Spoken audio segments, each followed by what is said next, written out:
Hello and welcome दोस्तों आज हम बात करने वाले हैं बहुत ही कॉमन टॉपिक अर्टिकेरिया के बारे में।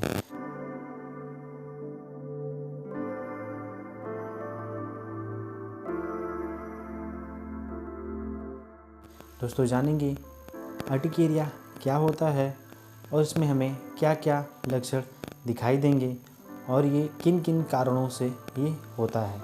और लास्ट में हम बात करेंगे कुछ होम्योपैथिक मेडिसिन जो बहुत ही ज़्यादा पावरफुल मेडिसिन है अर्टिकेरिया के केसेस में। आपके लिए ये वीडियो इन्फॉर्मेटिव है, अंत तक बने रहिएगा। मैं डॉक्टर रवि, आपका मेरे चैनल पे बहुत बहुत स्वागत है।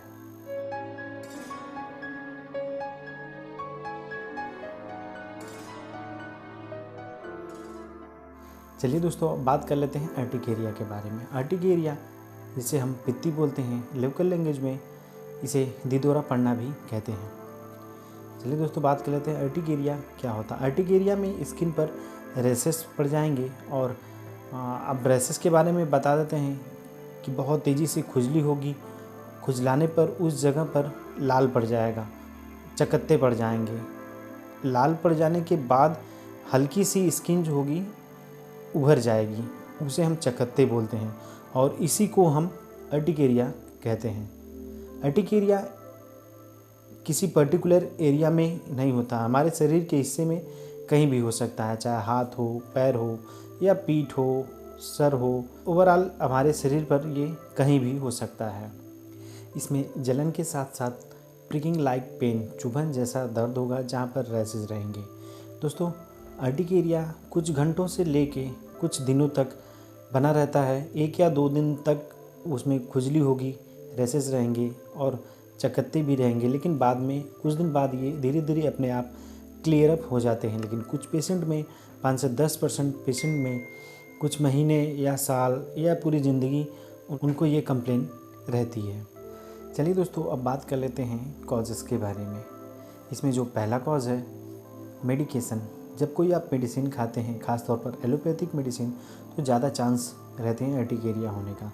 जैसे पेन किलर्स हुआ, एस्पिरिन हुआ, आइब्रूफेन हुआ और पेनिसिलिन हुआ, एंटीबायोटिक हुआ, तो सबसे पहला और सबसे बड़ा कारण यही होता है अर्टिकेरिया होने का।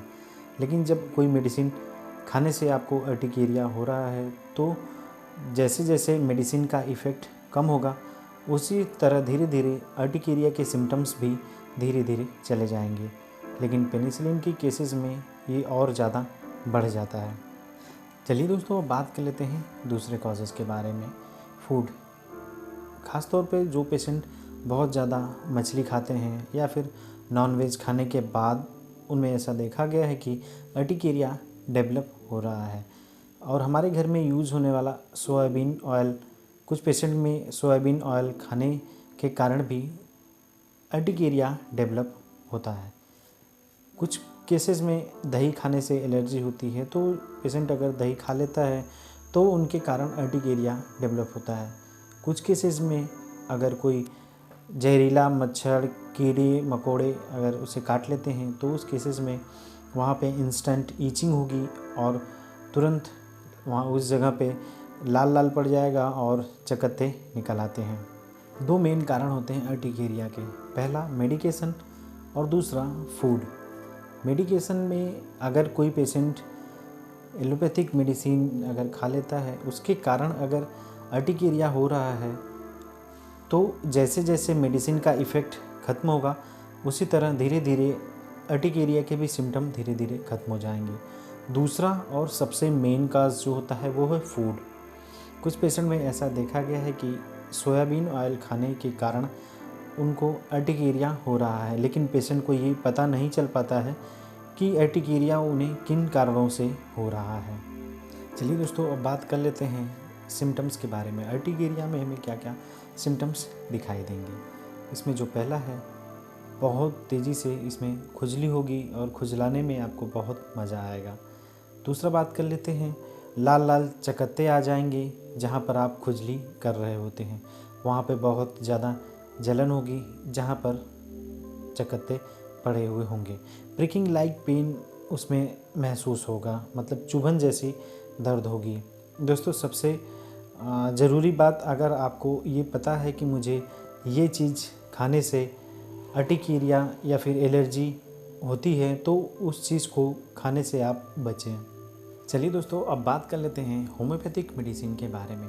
दोस्तों, आज मैं आपको होम्योपैथिक मेडिसिन बताऊंगा जो बहुत ही ज़्यादा पावरफुल है अर्टिकेरिया के केसेस में। इसमें जो पहली मेडिसिन हमने रखी है एस्ट्रगस फ्लेविएटस 6। दोस्तों, ये मेडिसिन बहुत ही रेयर है, मार्केट में बहुत ही कम अवेलेबल रहती है। आप इसे ऑनलाइन सर्च कर सकते हैं। दोस्तों, इस मेडिसिन का 2 बूंद सुबह दोपहर शाम आपको लेना है, बहुत ही अच्छा रिजल्ट देगी। दोस्तों, ये मेडिसिन अर्टिकेरिया के लिए रामबाण मेडिसिन है। आपको अर्टिकेरिया कैसा भी हो, चाहे एक्यूट हो चाहे क्रॉनिक, इसमें ये बहुत अच्छा रिजल्ट आपको देगी। चलिए दोस्तों, अब बात कर लेते हैं दूसरे मेडिसिन हिस्टामिन 200। दोस्तों, ये मेडिसिन सिर्फ और सिर्फ एलर्जी की ही मेडिसिन है, चाहे वो फूड की ही एलर्जी क्यों ना हो। दोस्तों, हिस्टामिन 200 का जो सिम्टम्स होता है, इसमें चकत्ते बहुत तेज़ी से आएंगे। दोस्तों, इस मेडिसिन का 2 बूंद सिर्फ आपको रात में यूज़ करना है, बहुत अच्छा रिजल्ट देखने को मिलेगा आपको। अब बात कर लेते हैं तीसरी मेडिसिन एपिस 30 के बारे में।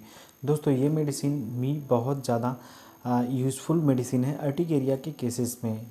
जब कोई पॉइजनस इंसेक्ट जैसे मच्छर काट लिया, उसके कारण अगर अर्टिकेरिया डेवलप हो रहा है तो उसमें ये मेडिसिन बहुत ही अच्छा वर्क करेगी। इसमें बहुत ही इंस्टेंट ईचिंग होगी, बर्निंग होगी और इंस्टेंट में आपको वहाँ पे लाल लाल चकत्ते पड़ जाएंगे। अगर आपको ऐसी कंडीशन है तो दोस्तों, इस मेडिसिन का 5-5 बूंद आधे घंटे से 4 बार इसका यूज करें, आपको तुरंत आराम मिलेगा। अब बात कर लेते हैं चौथी medicine urticaria urens mother tincture के बारे में। दोस्तों, अगर अर्टिकेरिया आपका एक्यूट है तो उस कंडीशन में ये मेडिसिन बहुत अच्छा वर्क करेगी, क्योंकि दोस्तों आपको नाम से पता चल रहा होगा कि ये मेडिसिन अर्टिकेरिया के लिए बहुत ही इफ़ेक्टिव मेडिसिन है। अगर अर्टिकेरिया में अगर आपको सिम्टम्स बहुत तेज़ी से खुजली हो रही है, इचिंग हो रही है, लाल लाल पड़ जा रहे हैं और वहाँ पे चकत्ते हो रहे हैं, तो इस मेडिसिन की 10-10 बूंद दिन में 3 बार लें, आपको बहुत अच्छा रिजल्ट देगी ये। दोस्तों, अगर आपको एक्यूट अर्टिकेरिया है तो उस केसेस में आप अर्टिका यूरेंस मदर टिंचर की 10-10 ड्रॉप दिन में 3 बार लें, एस्ट्रगस फ्लेविएटस 6 की 2-2 ड्रॉप दिन में 3 बार और एपिस मेलिफिका 30 की 5-5 ड्रॉप दिन में 3 बार और हिस्टामिन 200 की 1 डोज सिर्फ आपको रात में लेना है। अगर आपको क्रॉनिक है तो दोस्तों एस्ट्रगस फ्लेविएटस की 2-2 बूंद दिन में 3 बार और अर्टिका यूरेंस मदर टिंचर सिर्फ 1 दिन लेना है, सुबह और शाम। हिस्टामिन 200 रात में आपको सिर्फ लेना है। आशा करता हूँ मेरा वीडियो आपको अच्छा लगा होगा। अगर अच्छा लगा होगा तो लाइक शेयर सब्सक्राइब ज़रूर करें। दोस्तों, आज के लिए बस इतना ही, मिलते हैं अगले वीडियो में। तब तक के लिए नमस्कार, जय Hind, be healthy be safe.